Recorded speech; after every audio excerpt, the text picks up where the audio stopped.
এখন পর্যন্ত আমাদের জানা মতে সরকারি চ্যানেলে আমরা কোনো উত্তর পাইনি।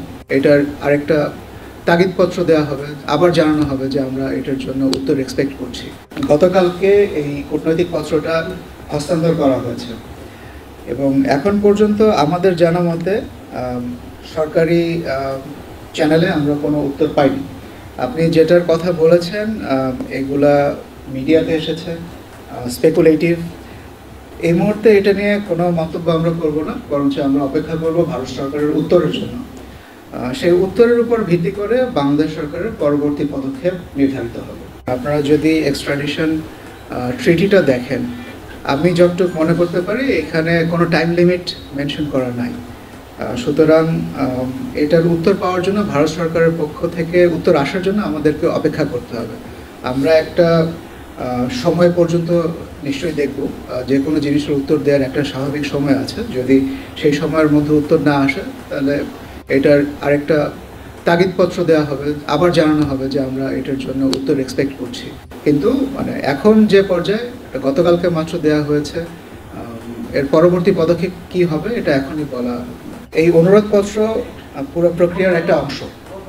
হ্যাঁ, নন ভার্বাল পুরো প্রক্রিয়ার অংশ, কারণ চুক্তি মতে এটা ডিপ্লোম্যাটিক চ্যানেলে রিকোয়েস্টটা করতে হবে। সেই অংশটাই হলো এটা, আমরা ডিপ্লোম্যাটিক চ্যানেলে রিকোয়েস্ট করেছি। নাফিজা আপা যেটা বলেছিলেন যে স্বাভাবিক সময় কি, এটা স্ট্রেট আপ কোনো উত্তর নেই, এটা নির্ভর করে বিষয়ের উপরে। আপনি যদি কোনো একটা চুক্তি নেগোশিয়েট করেন, সেই চুক্তির জন্য বিভিন্ন উত্তর প্রতি উত্তর বিভিন্ন পর্যায়ে হতে থাকে। এটা বছর পার হয়ে যায়, অনেক বছর পার হয়ে যায়।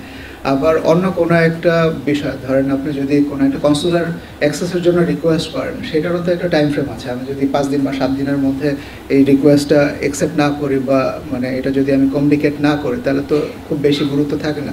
তো প্রত্যেকটা বিষয়ের উপরে ভিত্তি করে সেটা স্বাভাবিক সময় নির্ধারিত হয়।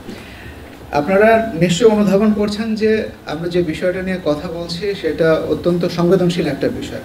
এই সংবেদনশীল বিষয়ে স্বাভাবিক সময় কি, এটার কোনো ব্র্যাকেটিং করা আমার মনে হয় আমার তরফ থেকে বা আপনাদের তরফ থেকে কোনো রকমের ইন্টারপ্রেট করার কোনো সুযোগ নাই। এটা যতটুক সময় দুই দেশের সরকার মনে করবে যে এটা কারেক্ট, তারা সেভাবেই ডিসাইড করবে। এই মুহূর্তে এটা নিয়ে আমার মনে হয় যে উই শুড নট স্পেকুলেট। আমরা এর আগেও বলেছি যে একটি দেশে অবস্থান করে এই ধরনের বক্তব্য দেওয়া বাংলাদেশ সরকার ভালোভাবে নিচ্ছে না এবং এটা ভারত সরকারকে জানানো হয়েছে। এটা অলরেডি আমি আমার আগে পররাষ্ট্র সচিব মহোদয় এবং উপদেষ্টা মহোদয় এই তথ্য জানিয়েছেন এবং এই বাংলাদেশের মনোভাব ব্যক্ত করেছেন। আপনার প্রশ্নের যে উত্তর, এটার উত্তর আমার কাছে নাই।